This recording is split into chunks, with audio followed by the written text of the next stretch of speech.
విశాఖలో ఎండ తీవ్రత కారణంగా పలుచోట్ల రహదారులు నిర్మానుష్యంగా దర్శనమిస్తున్నాయి. మరింత సమాచారం మా ప్రతినిధి నాయుడు అందిస్తారు. రెండు తెలుగు రాష్ట్రాల్లో ఎండల తీవ్రత కొనసాగుతుంది. ఒకసారిగా పెరిగినటువంటి ఉష్ణోగ్రతలతో ప్రజలు ఉదయం 10 గంటల నుంచే కూడా పూర్తి స్థాయిలో బయటికి రాలేనటువంటి పరిస్థితి కనిపిస్తుంది. మధ్యాహ్న సమయంలో అయితే చాలా చోట్ల రోడ్లన్నీ కూడా ఎంటీగా కనిపిస్తున్నటువంటి పరిస్థితి కనిపిస్తుంది.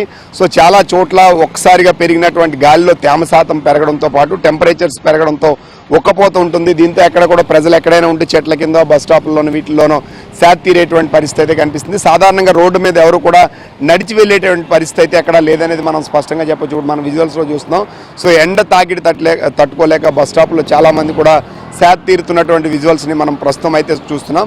సో టెంపరేచర్స్ కూడా ఏదైతే ఉందో పగటి ఉష్ణోగ్రతలు సాధారణంగా కూడా 27-28 నుంచి నమోదవుతున్నటువంటి పరిస్థితి కనిపిస్తుంది.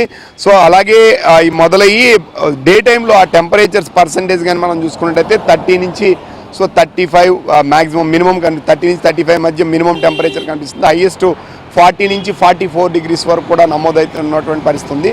ఇవి సాధారణం కంటే 2 నుంచి 3 డిగ్రీలు, కొన్ని చోట్ల 4 డిగ్రీలు కూడా అత్యధికంగా ఉష్ణోగ్రతలు నమోదయ్యేటువంటి అవకాశం కనిపిస్తుంది. అయితే దీని ప్రధాన కారణం ఏదైతే కర్ణాటక మీద నుంచి ఇటు రాయలసీమ మీదుగా ఒక ద్రోణి కొనసాగుతుంది. ఇది గల్ఫ్ ఆఫ్ మన్నార్ తమిళనాడు వరకు కూడా కొనసాగుతుంది. సో దీని ప్రభావం వలన అక్కడక్కడ ఉరుములు మెరుపులతో కూడినటువంటి వర్షాలు పడడానికి ఆస్కారం ఉంది. ఇప్పుడు ప్రస్తుతం మనం చూసుకుంటే ఇప్పుడు ఏదైతే దక్షిణ కోస్తా జిల్లాల్లో రాయలసీమలో కూడా అక్కడక్కడ ఉరుములు మెరుపులతో కూడినటువంటి వర్షాలు పడడానికి ఆస్కారం ఉంది. అలాగే ఇటు తెలంగాణలో కూడా 2-3 చోట్ల ఉరుములు మెరుపులతో కూడినటువంటి వర్షాలు పడతాయి.